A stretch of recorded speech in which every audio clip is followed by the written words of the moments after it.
On the night she swears she'll never dance again, the jukebox plays their song. A stranger at the bar watches her freeze and whispers the lyrics like he's lived her memories.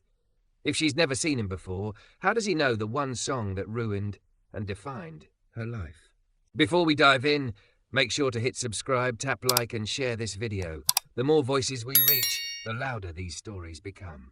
And drop your city in the comments. Let's see where love finds us. The glass sweated in Tessa Quinn's hand, a slow ring of moisture spreading across the napkin like a small private disaster. She stared at it instead of at the door. The bar was dim but not dark, all amber lamplight and shadows, the kind of place people came to forget things without admitting that's what they were doing. Soft chatter floated around her, friends sharing appetizers, a couple arguing in low, sharp whispers, a group of co-workers laughing too loudly at something that wasn't actually funny. Tessa sat alone at a high-top table near the back, where the light just barely kissed the edge of her face and left the rest in soft shade. The stool creaked when she shifted, her thick thighs pressed into the vinyl, the stretchy black dress hugging every curve like a second skin.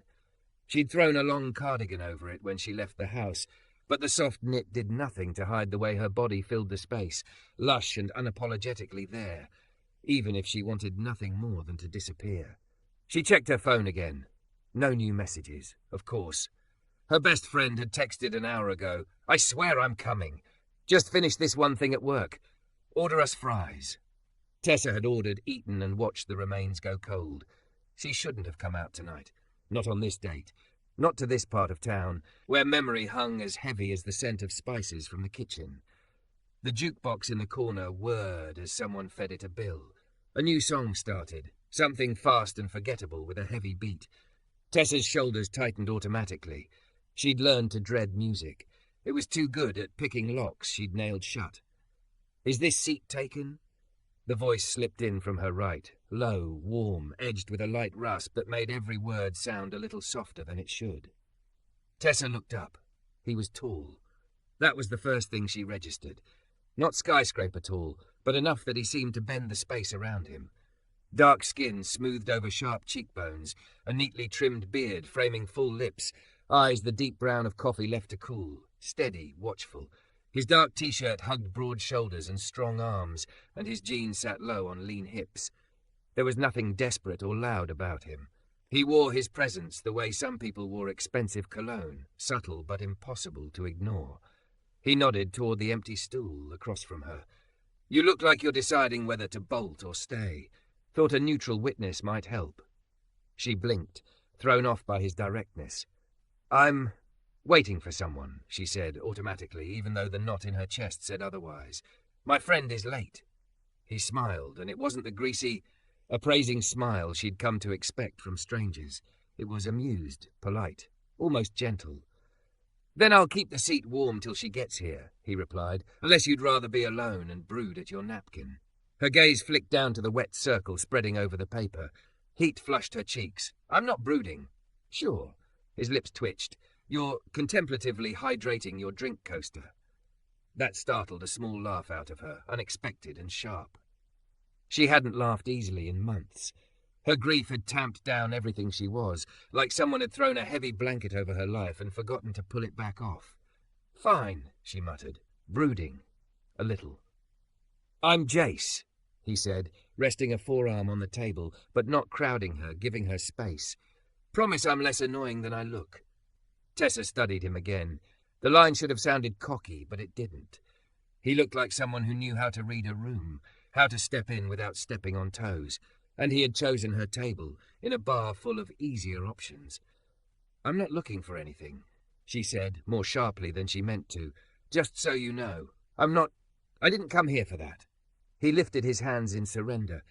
"Message received, no agenda. I'm just avoiding sitting at the bar watching the TV show subtitles lag behind the sound. That's my entire tragic backstory." She followed his gaze toward the mounted screen, where a game replay flickered. The closed captions trailed a full sentence behind the commentator's excited shout. "Okay, that is painful," she conceded. "So?" he asked. "Seat?" She hesitated, then sighed and nodded. "Fine, but if my friend shows up and thinks you're hitting on me, I'm throwing you under the bus." I'll heroically accept my fate. He slid onto the stool, moving with an easy, contained kind of grace. Up close, she noticed the faint half-moons under his eyes, like he hadn't slept enough in a while. His hands, large, careful, curled around the water glass the server dropped off a moment later. "You come here a lot?" he asked. "No." The answer came out too quick. "First time in a long time." He nodded like that made sense. "You picked a good night. They cleaned the fryer." She snorted. "That is a horrifying thing to say. It means the fries are crisp. You ordered fries, right?" "I did." She gestured toward the nearly empty basket, just a few cold, limp survivors. "They were good. You missed them. Tragic, really. So we've both made bad timing choices," he said. "We'll call it even." A comfortable quiet settled between them. Tessa focused on the low hum of the room, the way the dim light softened hard lines into something almost gentle. She felt his presence more than she looked at him, aware of his height, the warmth of his body a few feet away, the subtle scent of soap and something earthy. "Rough day?" he asked finally, voice softer. "Or rough? Week? Month? Year?" He paused. "You don't have to answer. I just recognize the look." "What look?" she asked, defensive.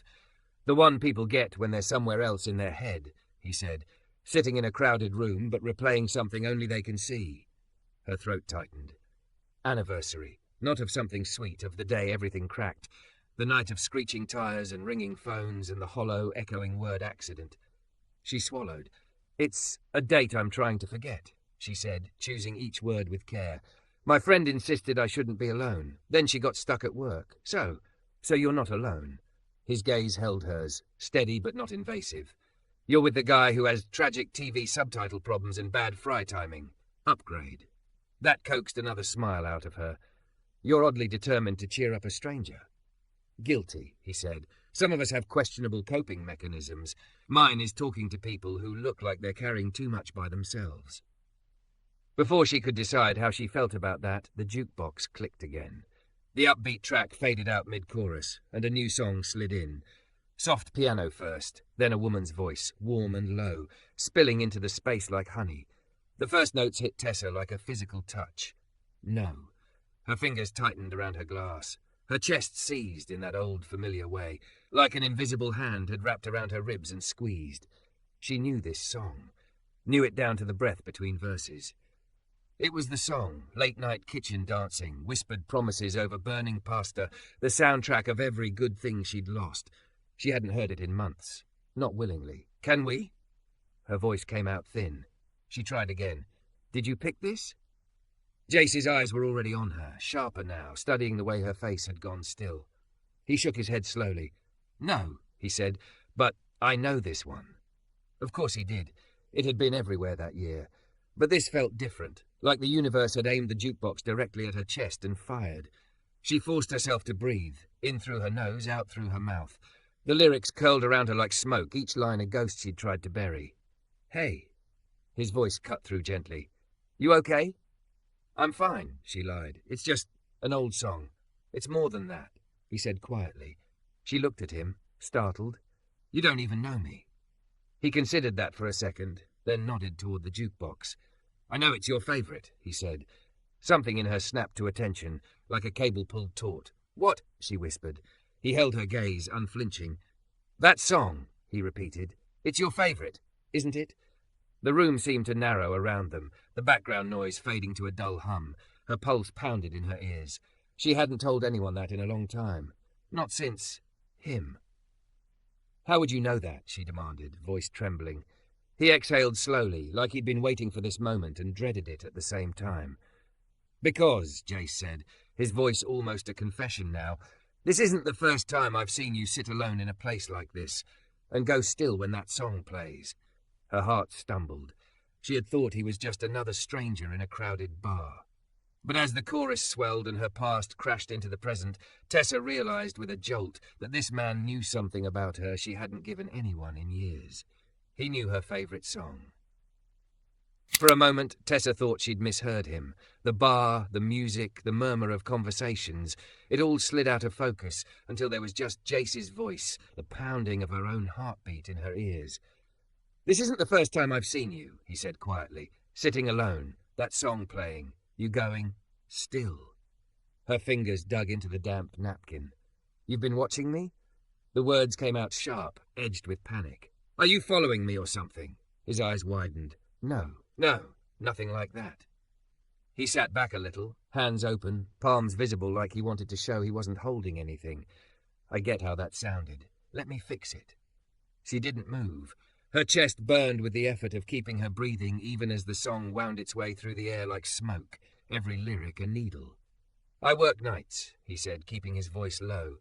"Lot of late shifts, hospitals, occasionally security gigs, sometimes just grabbing dinner at odd hours.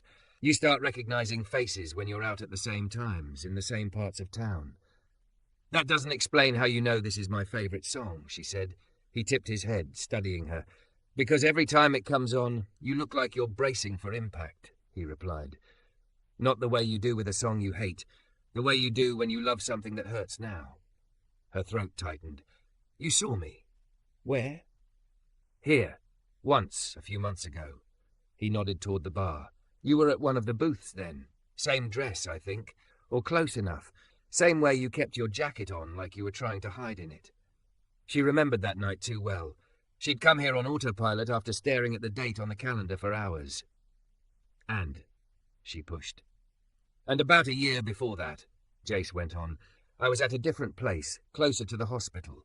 I'd just gotten off a brutal shift, sat down, ordered food I was too tired to eat. You were at the bar, talking to a friend, laughing, but it didn't reach your eyes. Song came on. You went quiet. Same thing, like someone hit mute on the inside." Her skin prickled. "You're sure it was me?" "I'm not great with names," he said. "But faces," he shook his head. "Faces I remember, especially ones that look like the world did something unforgivable to them." Outside, rain lashed against the windows. Inside, the piano line of the song rose into the first chorus, familiar and devastating. Tessa swallowed against the lump in her throat. "Maybe it's just coincidence," she muttered, staring into her glass. "You saw some sad woman in a bar. We're not rare." "You're right," he said. "You're not. People in pain are everywhere. But I kept seeing you. Same curve of your shoulders, same way you twist the napkin without noticing." His gaze dropped briefly to her hands, then lifted again. "Same song. That's what got me. I started timing it. How long it took for you to come back from wherever it sent you." She didn't realize she'd been twisting the napkin till he said it. She forced her fingers to let go. "Why?" she whispered. "Why would you time that?" He hesitated, and for the first time since he'd sat down, she saw something raw flicker across his face.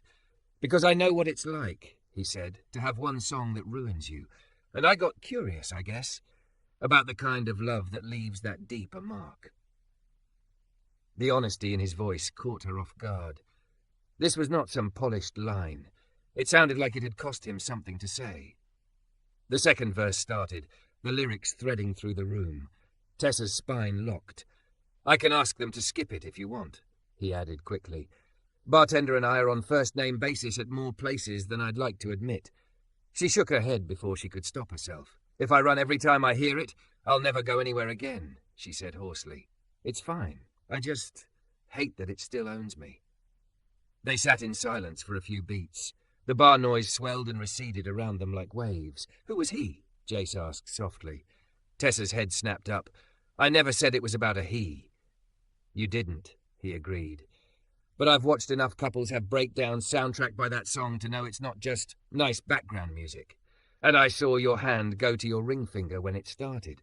Muscle memory, like you were checking for something that isn't there anymore." Her hand was indeed curled into a loose fist where a band had once rested. She stared at it, as if surprised to find it attached to her own body. "His name was Alex," she said finally, the name scraping its way out of her. "We were engaged." Jace didn't offer the reflexive, "I'm sorry." He just nodded, as if clearing a space for whatever she needed to put there.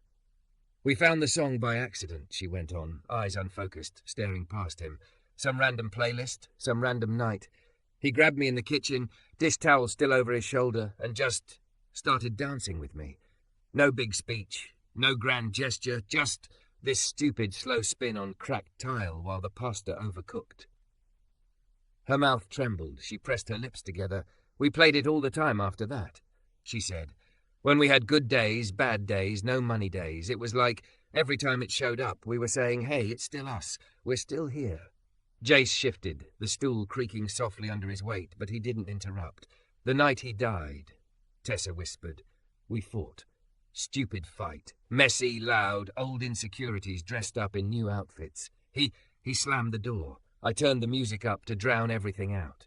Her fingers found the edge of the napkin again, but she forced them flat. This song came on. I thought about running after him, saying sorry, asking him to stay, but I just stood there and listened instead. Like if I could make it to the end without crying, I'd win. She laughed, a sharp, broken sound. The call came before the second chorus finished, she said. Drunk driver. Wrong light. Too fast. Her gaze snapped back to Jace's. So yeah, it's my favourite song, and the worst thing that ever happened to me. Happy now? Her voice had gone brittle at the end, sharper than she intended. Shame flooded her immediately. She wasn't actually angry at him, just at the universe, at herself, at every what-if she couldn't change. Jace's eyes were dark, steady. No pity. Just something heavy and understanding sitting in the space between them. No, he said quietly, I'm not happy about any of that, but I'm glad you told me. That's different. She huffed out a breath that was almost a sob. You don't know me, Jace. He considered that, then shook his head slightly. I know you loved someone enough that a 3-minute song can still knock the air out of you, he said. I know you've been trying to survive fucking anniversaries alone with bar napkins and half-finished fries. I know you keep showing up, even when you'd rather stay under a blanket and pretend time stopped the night he left. Her eyes stung. Don't make it sound brave. Why not? He asked. It is. She looked away, focusing on the way the light caught the condensation on her glass. What about you? She muttered. You said you knew what it's like. Who did you lose? For the first time, his gaze dropped, jaw tightening. When he spoke, his voice was rougher. My little sister, he said. Janae. She blinked. I'm sorry, she said, the words small but sincere. He let out a breath through his nose. She used to send me songs, he said. Random links at 2 a.m, this one's you, don't argue, or dance to this with someone nice, or I'll haunt you. That kind of thing. A ghost of a smile touched his lips. Last one she sent was this song. The chorus rose again, soft and devastating. Tessa suddenly hated it all over again. We were supposed to grab dinner, he continued. I was running late after a shift. She texted, I'm playing our song till you get here, old man. His fingers curled around his water glass. She never made it to the restaurant. Same storm, different intersection. Another driver who thought they were invincible. Silence wrapped around them, thick and aching. So yeah, Jace said, eyes still on the table. When that song comes on, I feel like someone's prying my ribs open. But it's also the last thing she gave me, so I can't make myself hate it. I just sit here and count breaths until it's over. Tessa swallowed hard. How many does it take? Depends on the night, he said. Tonight it took, I don't know, I got distracted. By what? She asked before she could stop herself. He looked up and there was something almost fierce in his gaze. By you trying not to drown in the same song, he said simply. The final chorus swelled, then began to fade. Tessa realized her shoulders had come down an inch, the tight band around her lungs loosened by the simple, terrible fact that someone else understood. You ever think, she murmured, that maybe we should all just go back to humming and banging on pots? No more playlists, no more emotional landmines in grocery stores. He huffed a soft laugh. I've seen people cry in hospital elevators over the music they play, he said. You're not wrong. The song ended. The bar felt different in the silence that followed, as if the air had been cleared of something sharp. Without a word, Jace slid off his stool and walked to the jukebox.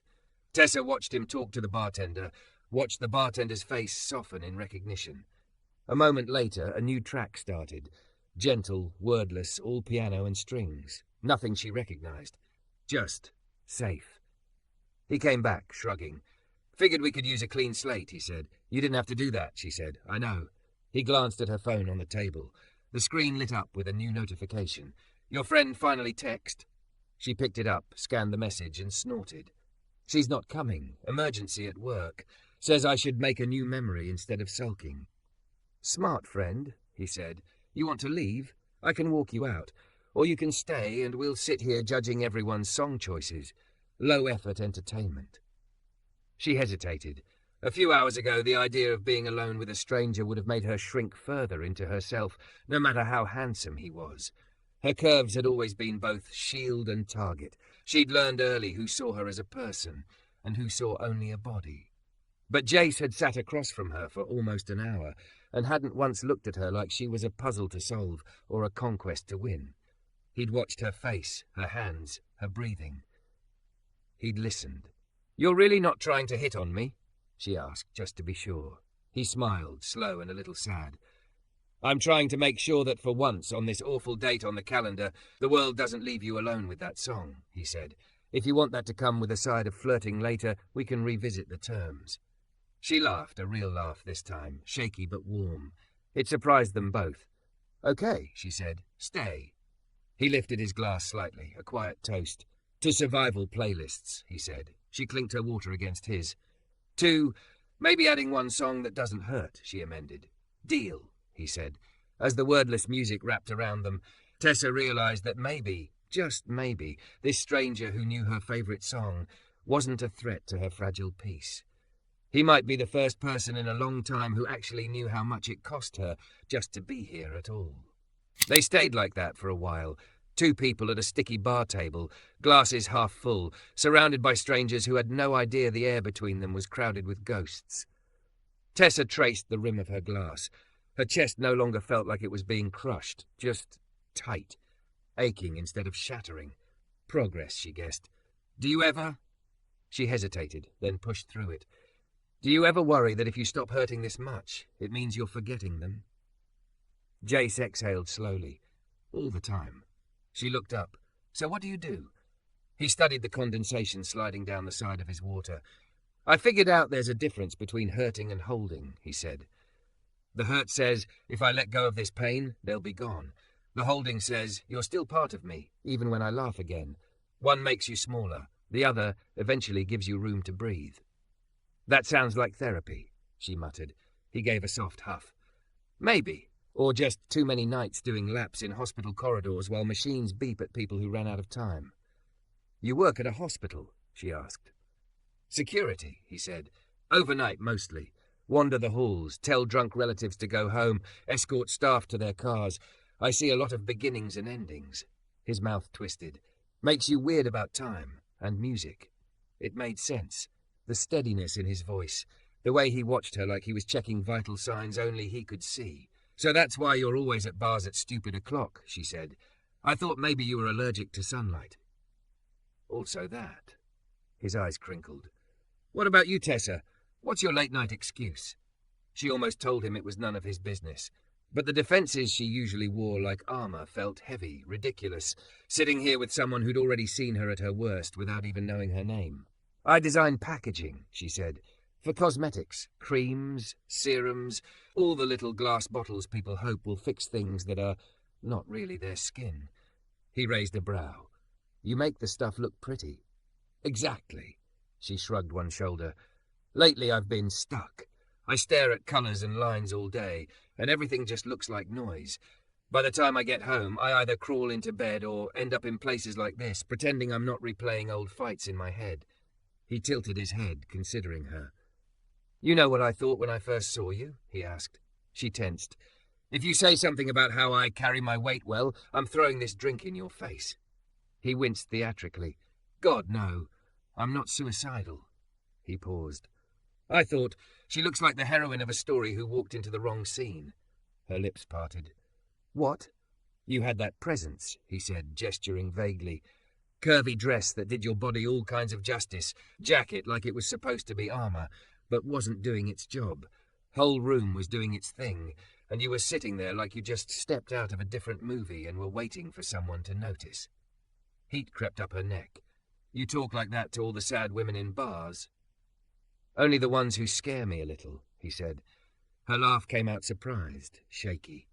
"I scare you?" "Yeah." He held her gaze. "You look like you've survived more than some people ever will. That kind of strength is intimidating." She had been called a lot of things because of her body and her grief. Dramatic, needy, too much, not strong. The word lodged under her ribs. "Alex used to say I felt like home," she blurted. The smile that flickered over Jace's face wasn't jealous. It was soft and sad. "I can see that," he said.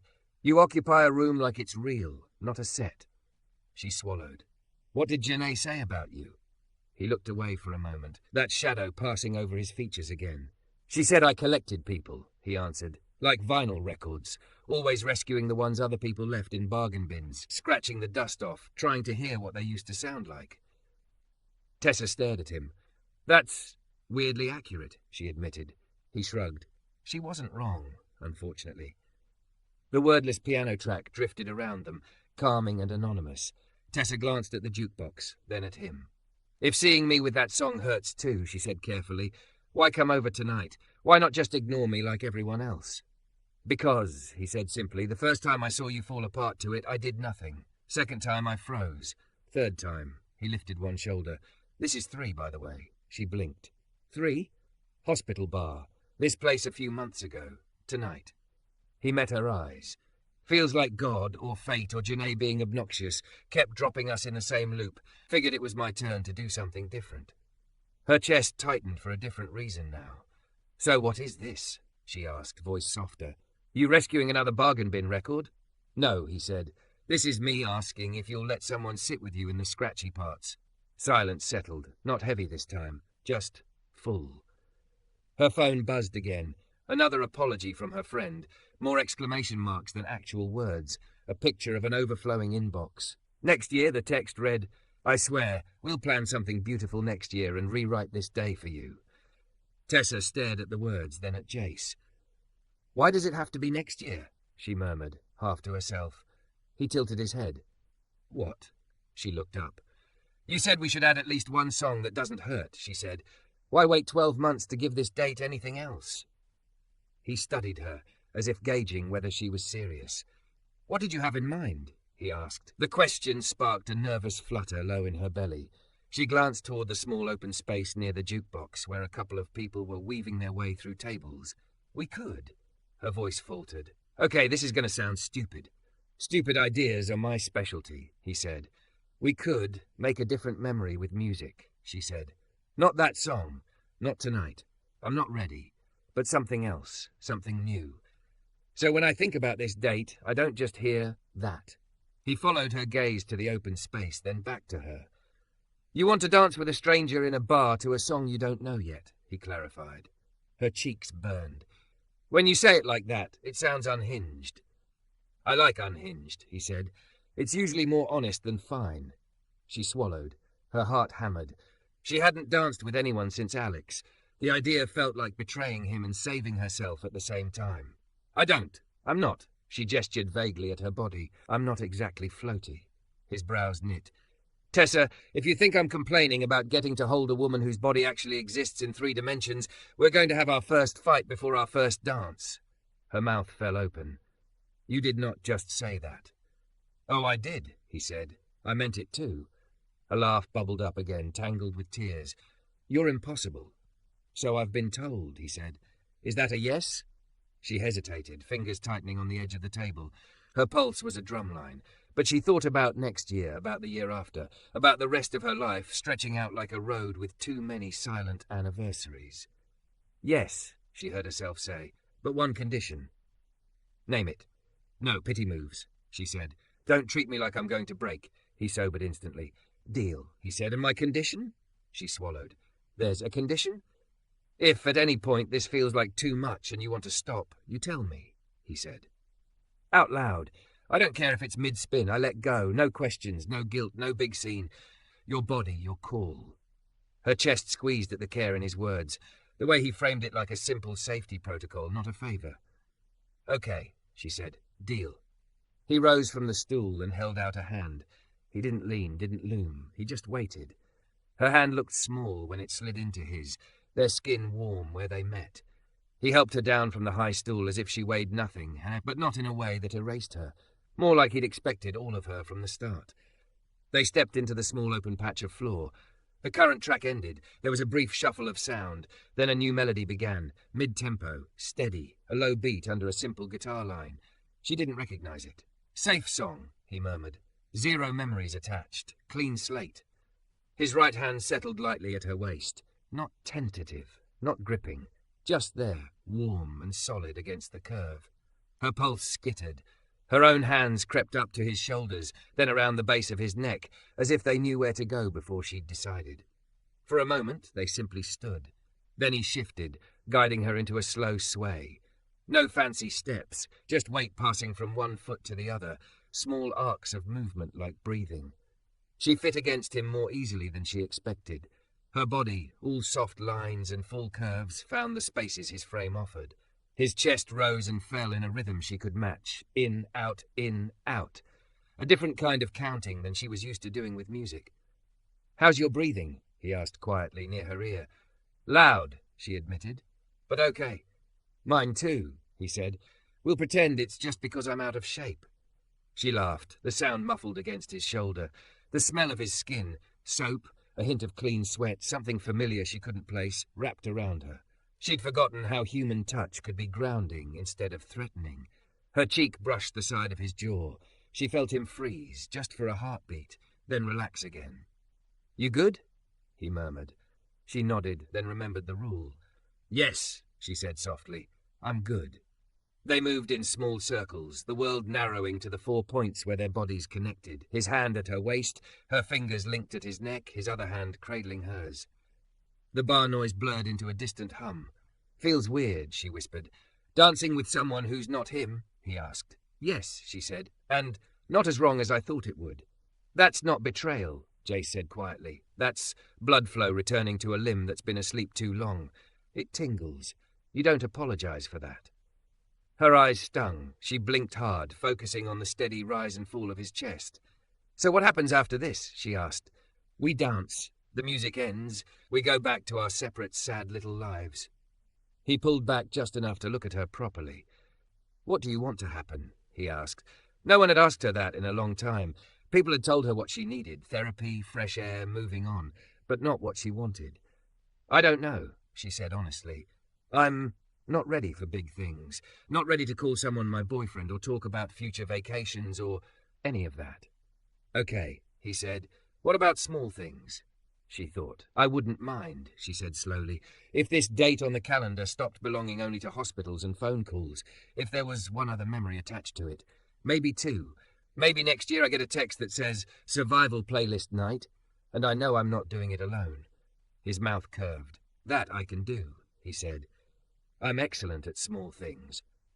"And maybe," she added, heart racing, "I get to know you when it's not 3 a.m. over bar fries. Like coffee.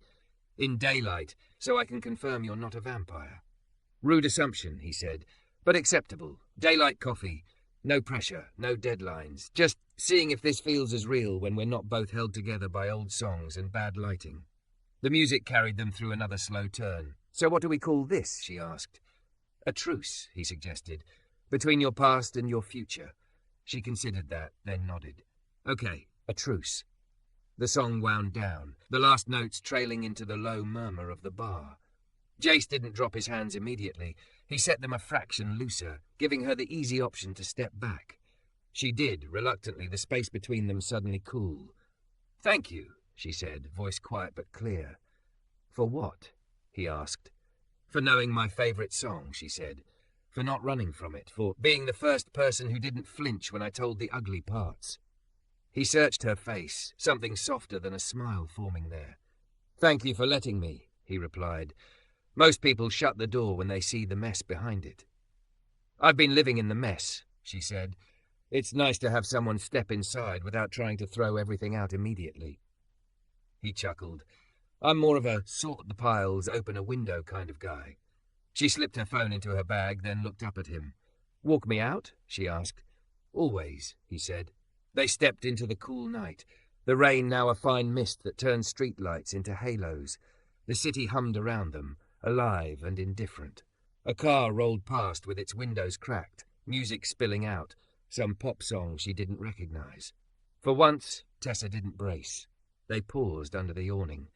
She tugged her jacket a little tighter around her, glossy curves catching the glow from the bar sign. Jace shoved his hands into his pockets, then pulled one out again, as if thinking better of it. "Can I?" he started, then cut himself off.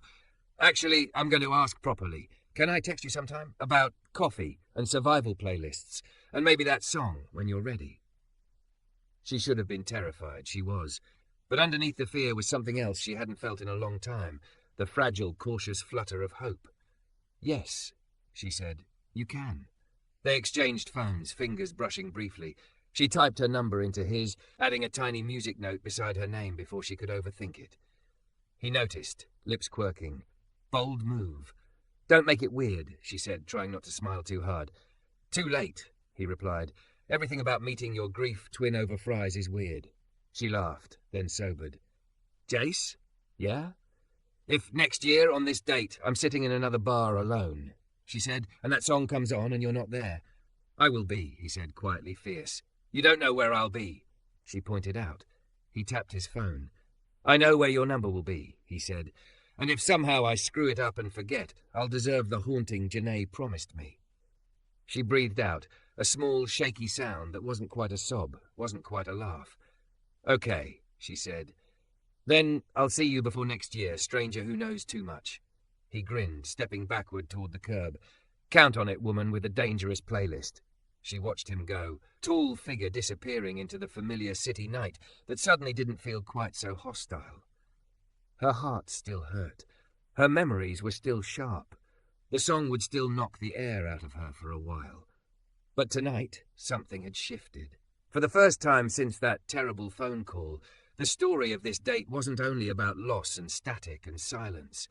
It was also about a thick, curvy woman in a black dress and a man with tired eyes and careful hands, swaying under bad bar lights to a song with no history, learning, together, how to live in the space where love and grief overlap. And somewhere inside her chest, between the cracks, a new note took root, tentative, unsteady, but undeniably there.